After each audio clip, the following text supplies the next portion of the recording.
Hello बच्चों, good morning. आज की तारीख है 23 जनवरी 2025। आज के करंट अफेयर क्वेश्चन और ललन टॉप प्रश्नों में आप सभी का स्वागत है। बच्चों, आज हम सॉल्व करेंगे 23 जनवरी के 10 करंट अफेयर क्वेश्चन। पूरी व्याख्या के साथ सॉल्व करेंगे और हर प्रश्न के नीचे 3 से 4 ललन टॉप क्वेश्चन रहेगा, जो कि कुछ महीने या कुछ सप्ताह पुराने करंट अफेयर क्वेश्चन होंगे। तो लगभग 50 क्वेश्चन को सॉल्व करने वाले हैं, जिसके लिए आप सभी को हमारे साथ 20 मिनट तक बने रहना है। अगर वीडियो अच्छी लगे तो लाइक शेयर कमेंट जरूर करें। पहला प्रश्न देखते हैं। पहला प्रश्न हमारा है, हाल ही में गंभीर रूप से संकटग्रस्त श्रेणी में शामिल और वर्ष 2040 तक लुप्त होने वाला याला ग्लेशियर कहाँ स्थित है? तो इसका सही विकल्प हो जाएगा याला ग्लेशियर कहाँ स्थित है? तो यह स्थित है नेपाल में। ऑप्शन ए हमारा सही हो जाएगा। इसकी अगर व्याख्या देखें तो एक सूची जारी करी जाती है गंभीर रूप से संकटग्रस्त श्रेणियों की, ठीक है, जिसमें जलवायु परिवर्तन पर यह सूची आधारित है, जिसमें बताया गया है कि 2024 तक, सॉरी ये 2040 रहेगा, तो 2040 तक जो है विलुप्त हो जाएंगे दो ग्लेशियर, जो कि एशिया महाद्वीप के अंतर्गत आते हैं, जिसमें है याला ग्लेशियर जो कि नेपाल में है और दूसरा है दागू ग्लेशियर, ये है चीन में।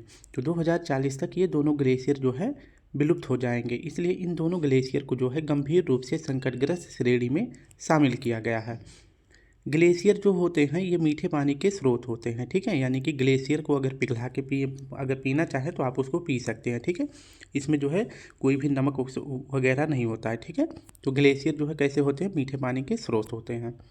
2024 में ग्लेशियर समाप्त होने वाला देश कौन सा है? यानी कि 2024 में कौन सा ऐसा देश है जिसमें ग्लेशियर पूर्ण रूप से समाप्त हो गया है? तो यह देश है वेनेजुएला, ठीक है।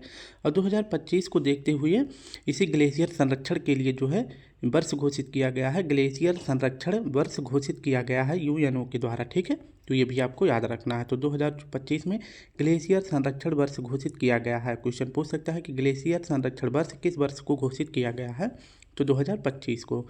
21 मार्च 2025 से जो है ग्लेशियर दिवस मनाया जाएगा, ये भी घोषणा कर दी गई है। तो कब मनाया जाएगा?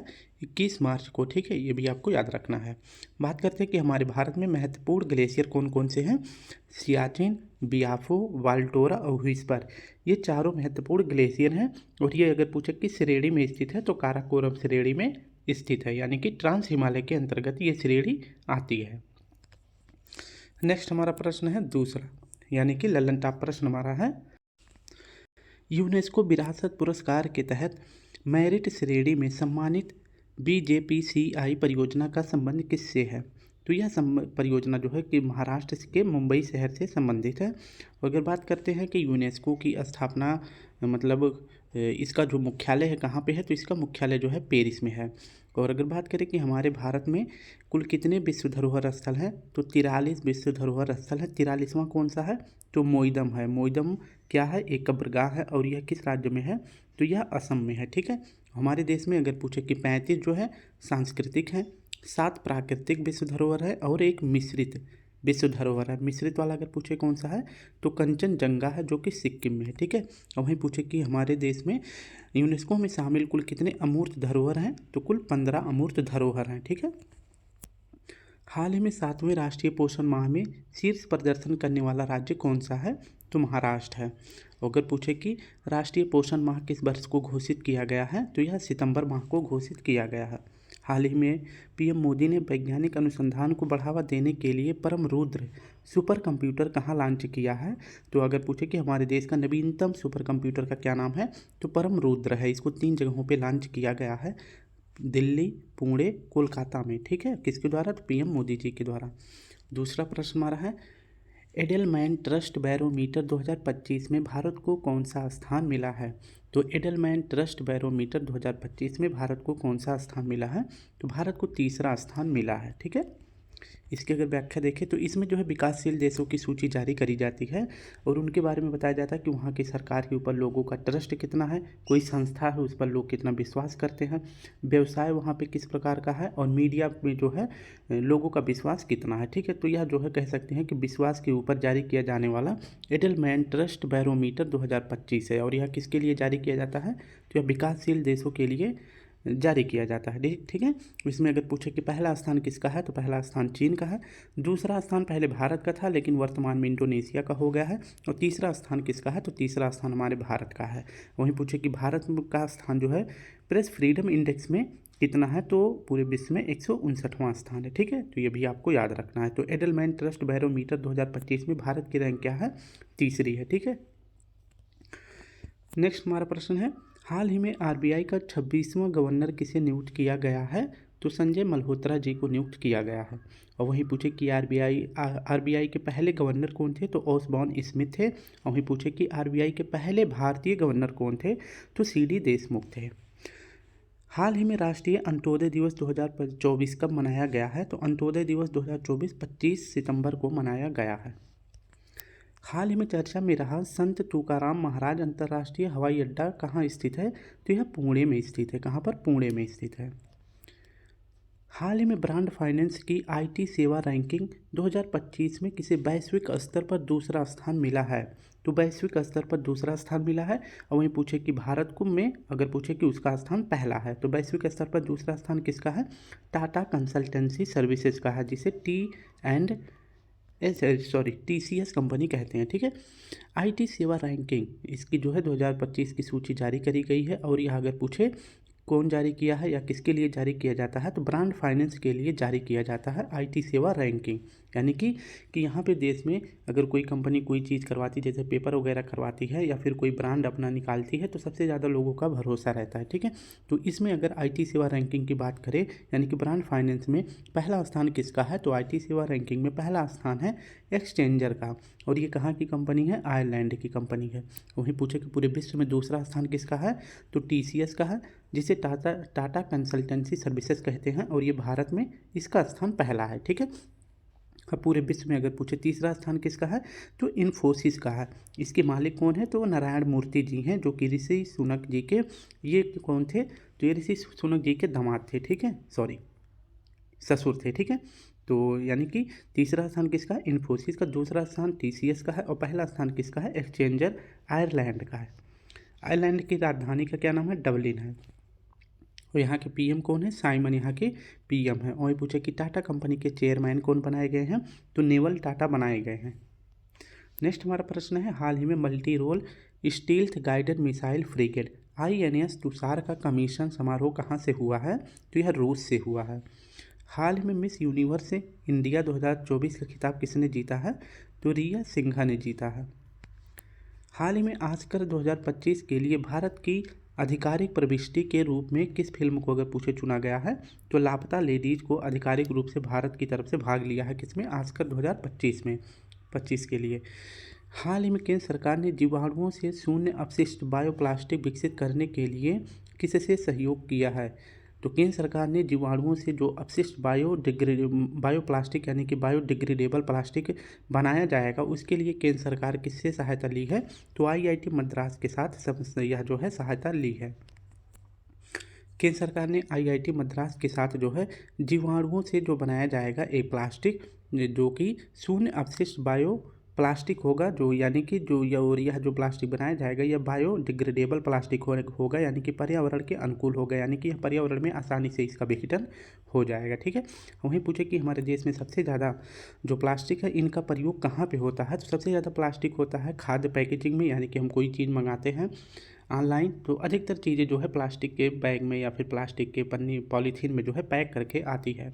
या फिर हम और दूसरे नंबर पर पूछे सबसे ज़्यादा प्लास्टिक का यूज कहाँ होता है तो यह मेडिकल में होता है। ठीक है। दवाइयाँ अगर लेना हो तो उसमें जो है पॉलीथीन में दिया जाता है, सबसे ज़्यादा होता है, जो कि हमारे पर्यावरण के लिए बहुत ही हार्मफुल है। तो इसी को देखते हुए केंद्र सरकार ने IIT मद्रास के साथ जो है शून्य अपशिष्ट बायोप्लास्टिक के लिए बायोडिग्रेडेबल प्लास्टिक का निर्माण करने का समझौता किया है। किसके माध्यम से तो जीवाणुओं के माध्यम से किया जाएगा। ठीक है। नेक्स्ट अगर प्रश्न की बात करते हैं, हाल ही में इंदिरा गांधी शांति पुरस्कार 2024 से सम्मानित वेरोनिका मिशेल का संबंध किससे है तो ये चिली की हैं। कहाँ की हैं, चिली की हैं। हाल ही में अंतर्राष्ट्रीय शांति दिवस 2024 कब मनाया गया है तो 21 सितंबर को मनाया गया है। हाल ही में हंगरी शतरंज ओलंपियाड का 45वां संस्करण किसने जीता है तो भारत ने जीता है। चाहे आप फीमेल में पूछे या मेल में पूछे, दोनों में किसने जीता है, भारत ने जीता है। 5वां प्रश्न है, हाल ही में चर्चा में रही टॉप प्रणाली टार्जन 155 को भारत सरकार ने किसके सहयोग से विकसित किया है? तो इसको जो है किसके सहयोग से विकसित किया है? तो यह विकसित किया गया है फ्रांस के सहयोग से। ठीक है, ऑप्शन ए हमारा सही हो जाएगा। अगर बात करते हैं कि ट्राजन क्या है, तो ट्राजन 155 यह एक तोप प्रणाली है और इस प्रणाली में जो है जो बम होते हैं, बारूद होते हैं, उसके साथ साथ जो है इस पर जो है गन सिस्टम भी सेट किया गया है, यानी कि यह गोलियां भी चलाने में सक्षम है। और इसका इसका अगर पूछे विकास किसने किया है, तो इसका विकास किया गया है भारत और फ्रांस ने ठीक मिलकर किया है। और अभी जो है भारत से ये जो ट्राजन 155 है, किस देश ने मांग की है कि ये मुझे भी चाहिए, तो भारत से मांग किया है आर्मेनिया ने। ठीक है, तो भारत सरकार जो है आर्मेनिया को जो है ट्राजन 155 निर्यात करने वाला है। वहीं पूछे कि भारत की तरफ से ट्राजन को बनाने में किस कंपनी ने सहयोग किया है, तो भारत की तरफ से L&T कंपनी ने इसमें सहयोग किया है और फ्रांस की कंपनी ने इसमें सहयोग किया है ट्राजन 155 को बनाने में। और यह क्या है, एक तो प्रणाली है। और यह अगर पूछे कि यह किस तरह से काम कर सकता है, तो यह दलदली मैदान हो या ठंडे मरुस्थल हो या जो है कहीं भी हो, ये आसानी से अपना काम कर सकता है। ठीक है, और वहीं पूछे कि भारत सरकार ने ब्रह्मोस सुपर क्रूज मिसाइल का निर्यात अगर पूछे किस देश को किया है, तो यह किया गया है फिलीपींस को। ठीक है, तो यह जो है पहला देश बन जाता है। आप सभी को बताना है कि अभी जो है चर्चा हो रही है, घोषणा किया गया है भारत सरकार के द्वारा कि ब्रह्मोस सुपर क्रूज मिसाइल जो है फिलीपींस के बाद और किस देश को निर्यात किया जाएगा, तो ये आप सभी हमें ज़रूर बताएंगे। ठीक है, तो ये दूसरा देश हो जाता है, इसका नाम क्या है, इंडोनेशिया। ठीक है, तो फिलीपींस के बाद जो है ब्रह्मोस मिसाइल किसको निर्यात किया जाएगा, इंडोनेशिया को किया जाएगा। प्रतिवर्ष अंतर्राष्ट्रीय भ्रष्टाचार विरोधी दिवस कब मनाया जाता है, तो 9 दिसंबर को मनाया जाता है। वहीं पूछे कि भारत का जो है भ्रष्टाचार धारणा सूचकांक में रैंक क्या है, तो 93 है। 10 दिसंबर को क्या मनाया जाता है, तो अंतर्राष्ट्रीय मानवाधिकार दिवस मनाया जाता है। हाल ही में राष्ट्रपति द्रौपदी मुर्मू ने सफाई मित्र सम्मेलन में कहाँ भाग लिया है, तो यह परियोजना शुरू करी गई है उज्जैन में और यहीं पे जो है द्रौपदी मुर्मू जी ने भाग लिया है। हाल ही में EAC PM की रिपोर्ट के अनुसार सकल घरेलू उत्पाद में योगदान करने वाला शीर्ष राज्य कौन सा है, तो GDP में सबसे ज़्यादा योगदान देने वाला राज्य अगर पूछे कौन सा है, तो महाराष्ट्र है। छठा प्रश्न हमारा है, हाल ही में चर्चा में रहे केप टाउन कन्वेंशन का संबंध किससे है? केप टाउन स्थान अगर पूछे कहाँ है, तो यह साउथ अफ्रीका में है। कहाँ पर, साउथ अफ्रीका में, ये आपको याद रखना है। और पूछे यह किससे संबंधित है, तो यह विमान क्षेत्र से संबंधित है। ऑप्शन सी हमारा सही हो जाएगा।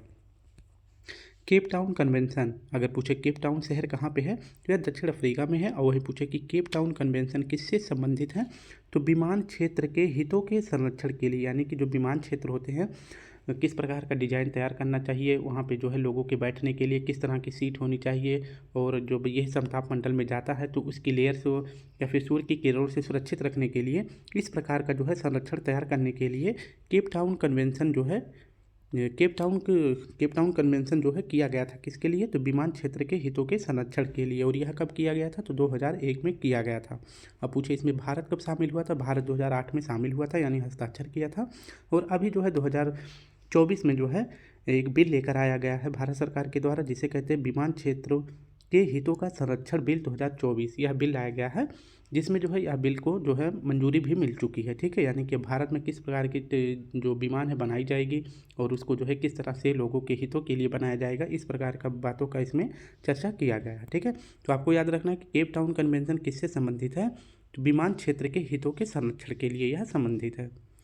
सिपरी की दुनिया के 100 सबसे बड़ी हथियार उत्पादकों की सूची में कौन सा भारतीय संस्थान टॉप 100 में शामिल है, तो टॉप 100 में भारत के 3 कंपनियां शामिल हैं। वही पूछे कि भारत में टॉप पर कौन रहा है, तो भारत में टॉप पर हिंदुस्तान एरोनॉटिक्स रहा है, लेकिन इसका विश्व में स्थान 43वां है। और यही पूछे कि भारतीय इलेक्ट्रॉनिक लिमिटेड का विश्व में 63वां स्थान है और भारत में दूसरा स्थान है। मझगांव डाक शिप बिल्डर्स का स्थान पूरे विश्व में 94वां नंबर पर है और हमारे भारत में इसका तीसरा स्थान है। हाल ही में 47वीं वर्ल्ड स्किल्स 2024 प्रतियोगिता का आयोजन कहाँ हुआ है, तो इसका आयोजन किया गया है फ्रांस में। फ्रांस के अगर पूछे आप सभी से राष्ट्रपति कौन है, तो आप सभी हमको जरूर बताएंगे। ठीक है, कौन है, तो कमेंट बॉक्स में बताना है। हाल ही में केंद्र शासित प्रदेश दिल्ली की तीसरी महिला मुख्यमंत्री किसे नियुक्त किया गया है, तो आतिशी मरलेना को नियुक्त किया गया है। हाल ही में केंद्र सरकार ने बेटी बचाओ बेटी पढ़ाओ योजना की 10वीं वर्षगांठ कब मनाई है, तो यह मनाया गया है 22 जनवरी को। कब, 22 जनवरी को मनाया गया है। इसकी अगर व्याख्या देखें तो बेटी बचाओ बेटी पढ़ाओ योजना की शुरुआत कब करी जाती है, तो 22 जनवरी 2015 को इसकी शुरुआत करी जाती है। ये आपको याद रखना है। और इस बार जो है अगर पूछे कि कौन सा वर्षगांठ इसका मनाया गया है, तो 10वां वर्षगांठ इसका मनाया गया है, ये आपको याद रखना है। और पूछे कि बेटी बचाओ बेटी पढ़ाओ योजना कहाँ से शुरू करी जाती है, तो सबसे ज़्यादा महिलाओं के लिंगानुपात अगर पूछे सबसे कम किस राज्य में है, तो हरियाणा में है। तो वहाँ पे जो है वहीं से बेटी बचाओ बेटी पढ़ाओ योजना की शुरुआत करी जाती है 2015 में। ठीक है, तो पानीपत हरियाणा से शुरू किया जाता है। इसका उद्देश्य क्या है, तो महिलाओं के लिंगानुपात को बढ़ाना, यानी कि पुरुषों के जो है बराबर जो है महिलाओं की भी लिंगानुपात करना, यह इसका उद्देश्य है। और इसको जो है 10 साल पूरे हो गए हैं। और जो है बेटी बचाओ बेटी पढ़ाओ परियोजना का विलय अगर पूछे किस में कर दिया गया है, तो इस योजना का विलय कर दिया गया है मिशन शक्ति में कर दिया गया है। ठीक है, और इसको पूछे कब शुरू किया गया था, तो मिशन शक्ति शुरू किया गया था 2021 से 22 में शुरू किया गया था। और यह योजना अगले 5 वर्षों के लिए शुरू किया गया है। 2025 से 26 के बीच में यह परियोजना चलने वाली है। यानी कि बेटी बचाओ बेटी पढ़ाओ का जो योजना है यह किस में विलय कर दिया गया है, तो मिशन शक्ति में विलय कर दिया गया है। ठीक है, वहीं पूछे कि मिशन शक्ति का उद्देश्य क्या है, तो महिलाओं को आर्थिक रूप से मजबूत करना, यह इसका उद्देश्य है। ठीक है, और इसी को देखते हुए महिलाओं की आर्थिक स्थिति को मजबूत करने के लिए एक हेल्पलाइन नंबर भी जारी किया गया है। अगर उनको किसी भी प्रकार की सहायता चाहिए तो 181 पर कॉल कर सकते हैं। ठीक है, हाल ही में जॉन महामा ने किस देश के राष्ट्रपति चुनाव में जीत करी है, तो ये जो है कहाँ के हैं, घाना के हैं। कहाँ के, घाना के हैं। हाल ही में भारत सरकार ने किसका नाम बदल के श्री विजयपुरम किया है, तो पोर्ट ब्लेयर का नाम बदल के कर दिया गया है। और पूछे कि श्री विजयपुरम अब किसकी राजधानी हो गई है, अंडमान निकोबार द्वीप की हो गई है। प्रतिवर्ष पूरे भारत में राष्ट्रीय हिंदी दिवस कब मनाया जाता है, तो 14 सितंबर को मनाया जाता है। 8वां प्रश्न हमारा है 23 जनवरी को मनाए जाने वाले राष्ट्रीय पराक्रम दिवस का संबंध किससे है, तो यह संबंधित है नेताजी सुभाष चंद्र बोस से। ऑप्शन सी हमारा सही हो जाएगा। 23 जनवरी को कटक उड़ीसा में नेताजी का जन्म होता है, यानी नेताजी सुभाष चंद्र बोस जी का जन्म होता है। और इनकी जो है इस बार 2025 में 128वीं जयंती मनाई जा रही है। ठीक है, और वही पूछे कि 23 जनवरी को क्या मनाया जाता है, पराक्रम दिवस मनाया जाता है। और यह किससे संबंधित है, तो सुभाष चंद्र बोस जी से संबंधित है। ठीक है, और इसकी पहली बार जो है पराक्रम दिवस के मनाने की घोषणा पहली बार कब होती है, तो 2021 में होता है, ये आपको याद रखना है। वहीं पूछे कि 2025 में पराक्रम दिवस के उपलक्ष्य में कटक में एक प्रोग्राम का भी आयोजन किया गया है। और इस प्रोग्राम का आयोजन अगर पूछे किस मंत्रालय के द्वारा किया गया है, तो संस्कृति मंत्रालय के द्वारा किया गया है। 1938 का जो अधिवेशन हुआ था कांग्रेस का, ये कहाँ पर हुआ था, तो हरिपुरा में हुआ था। और इस अधिवेशन की अगर पूछे अध्यक्षता किसने करी थी, तो सुभाष चंद्र बोस जी ने करी थी। ठीक है, किसने करा था, तो नेताजी ने करा था, ये आपको याद रखना है।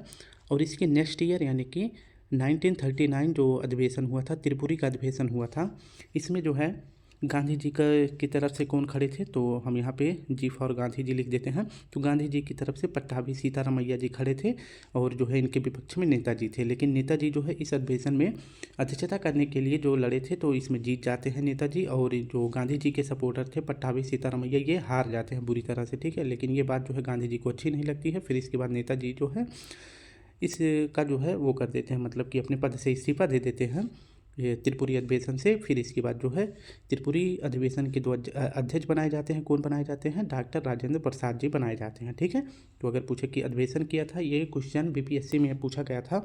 तो अगर पूछा गया था कि नेताजी ने कितने अधिवेशन को कंप्लीट किया था, तो 2 अधिवेशन किया था, एक तो 1938 का, एक 1939 का। ठीक है, लेकिन इस अधिवेशन में जो है पट्टाभी सीतारामैया जी की हार हो जाने के बाद नेताजी इस पद से इस्तीफा दे देते हैं, और इसका अध्यक्ष बना दिया जाता है डॉक्टर राजेंद्र प्रसाद जी को। ठीक है, और फिर इसके बाद नेताजी ने 1939 में एक ब्लॉक की स्थापना करते हैं, एक संस्था की स्थापना करते हैं, जिसका नाम है फॉरवर्ड ब्लॉक करते हैं। ठीक है, और इनकी जो फेमस पुस्तक है इंडिया स्ट्रगल, यह किसकी पुस्तक है, तो नेताजी की यह बुक है। ठीक है, किसकी बुक है, तो नेताजी की बुक है, ये आपको याद रखना है। और वहीं पूछे कि महात्मा गांधी जी को राष्ट्रपिता सबसे पहले किसने कहा था, तो राष्ट्रपिता जो है किसने कहा था, सुभाष चंद्र बोस जी ने ही सबसे पहले इनको राष्ट्रपिता कहा था। हाल ही में प्रधानमंत्री मोदी ने बीमा सखी योजना का शुभारंभ अगर पूछे कहाँ से किया है, तो हरियाणा से किया है।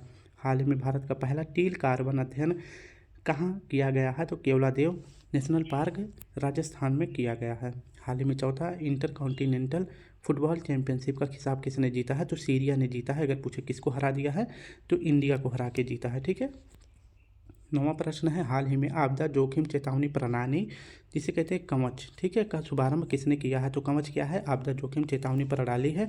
इसको लॉन्च अगर पूछे किसने करा है तो केरल ने किया है। ऑप्शन ए हमारा सही हो जाएगा। इसकी व्याख्या देखें तो कवच क्या है? एक आपदा जोखिम चेतावनी प्रणाली है। यानी कि अगर राज्य में कोई आपदा आती है, जैसे सुनामी आए या फिर भूस्खलन हो या कहीं पे ज्वालामुखी वगैरह कोई भी जो आपदा हो, बाढ़ वगैरह हो, तो इन सभी को जो है पहले से ही जानकारी कलेक्ट कर लेना और सरकार उसके लिए रेडी रहे, इसी के लिए जो है कवच को लॉन्च किया गया है। किसने लॉन्च किया है? तो केरल ने। और यहाँ के सीएम अगर पूछे कौन है तो पिनरई विजयन जी हैं। कौन है? पिनरई विजयन जी हैं। और अगर पूछे कहाँ से यह परियोजना शुरू करी गई है कवच को, तो यह तिरुवनंतपुरम से शुरू किया गया है। कहाँ से? तिरुवनंतपुरम से शुरू किया गया है। कवच जो है क्या है? तो कवच दो ट्रेनों की आपस की जो टक्कर होती है इसको रोकने के लिए कवच जो है शुरू किया गया है। विक्रम साराभाई स्पेस सेंटर अगर पूछे कहाँ पे है? तिरुवनंतपुरम केरल में है। और सिटीजन सेंटिनल ऐप किसने शुरू करा है? तो यह केरल सरकार ने शुरू किया है। किसने? केरल सरकार ने शुरू किया है। और किसके लिए? ट्रैफिक नियमों का उल्लंघन करने वाले लोगों को रोकने के लिए, ठीक है। किसने? तो केरल सरकार ने। हाल ही में एसीसी अंडर 19 पुरुष एशिया कप 2024 का विजेता कौन बना है? तो बांग्लादेश बना है। और उप विजेता कौन बना है? तो भारत बना है। हाल ही में 10 लाख से अधिक जनसंख्या वाली श्रेणी में किसे स्वच्छ वायु सर्वेक्षण का पुरस्कार 2024 मिला है? तो सूरत को मिला है। हाल ही में अंतर्राष्ट्रीय साक्षरता दिवस 2024 कब मनाया गया है? तो 8 सितंबर को मनाया गया है। हाल ही में ओलंपिक काउंसिल ऑफ एशिया के अध्यक्ष चुने जाने वाले पहले भारतीय कौन है? तो यह राणा रणधीर सिंह हैं। आज का हमारा आखिरी प्रश्न है, हाल ही में 10,000 की वित्तीय सहायता वाली दीनदयाल उपाध्याय भूमिहीन कृषि मजदूर कल्याण योजना किसने प्रारंभ करी है? तो यह योजना शुरू किया गया है छत्तीसगढ़ के द्वारा, ठीक है। तो ऑप्शन बी हमारा सही हो जाएगा। इसकी अगर व्याख्या देखें तो दीनदयाल उपाध्याय भूमिहीन कृषि मजदूर कल्याण योजना किसने शुरू करा है? तो यह छत्तीसगढ़ ने शुरू करा है। और यहाँ के सीएम कौन है? तो विष्णु देव साय जी ने इस परियोजना को शुरू करा है।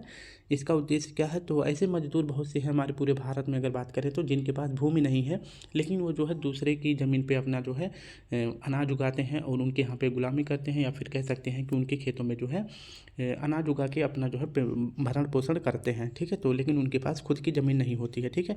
तो यह योजना शुरू करा गया है छत्तीसगढ़ में। और जो है भूमिहीन जो कृषि मजदूर हैं उनको सालाना जो है 10,000 रुपये जो है सरकार की तरफ से इसमें हेल्प किया जाएगा, ठीक है। तो ये योजना कहाँ पर शुरू करी गई है? छत्तीसगढ़ में शुरू किया गया है। अब कुछ महत्वपूर्ण योजना देख लेते हैं कि कहाँ शुरू किया गया है। महतारी बंधन योजना कहाँ शुरू किया गया है? तो यह छत्तीसगढ़ में। निजुत मोइना योजना असम में। लाडली बहन योजना मध्य प्रदेश में। मैया सम्मान योजना झारखंड में। और मंगला पशु बीमा योजना यह राजस्थान में शुरू किया गया है, ठीक है। आरबीआई के अनुसार 2000 से लेकर 2024 के बीच भारत में सर्वाधिक एफडीआई प्रवाह किस देश से हुआ है? तो यह मॉरिशस से हुआ। लगभग कितना प्रतिशत? तो 23% लगभग हुआ है, ठीक है। 2000 से लेकर 2024 के बीच में, यानी कि 24 वर्षों में सबसे ज़्यादा एफडीआई अगर पूछे किस देश से प्राप्त हुआ है तो मॉरिशस से हुआ है। दूसरा स्थान सिंगापुर का है, तीसरा स्थान यूएसए का है। हाल ही में राष्ट्रपति द्रौपदी मुर्मू ने विश्व शांति बुद्ध विहार का उद्घाटन कहाँ किया है? तो महाराष्ट्र में। हाल ही में पहला संयुक्त कमांडर सम्मेलन कहाँ आयोजित हुआ है? तो यह लखनऊ में हुआ है। हाल ही में ट्रैक और फील्ड में 2 पदक जीतने वाली पहली भारतीय महिला पैरा एथलीट यानी दिव्यांग खिलाड़ी कौन है? तो प्रीति पाल जी हैं, ठीक है। तो इस प्रकार से हमने अपने सभी प्रश्नों को 20 से 22 मिनट में समाप्त कर लिया। अगर वीडियो अच्छी लगे तो please student like share comment जरूर करें। अगर आप सभी को उसका पीडीएफ चाहिए तो मेरे इस वीडियो के कमेंट बॉक्स के नीचे आप सभी को टेलीग्राम का लिंक दे दिया जाएगा। आप वहाँ से इसका पीडीएफ डाउनलोड करके एक बार खुद से भी पढ़ लेंगे, ठीक है। तो अपना ध्यान रखिए, कल फिर मिलते हैं। तब तक के लिए आप सभी को प्यारा सा जय हिंद, जय भारत।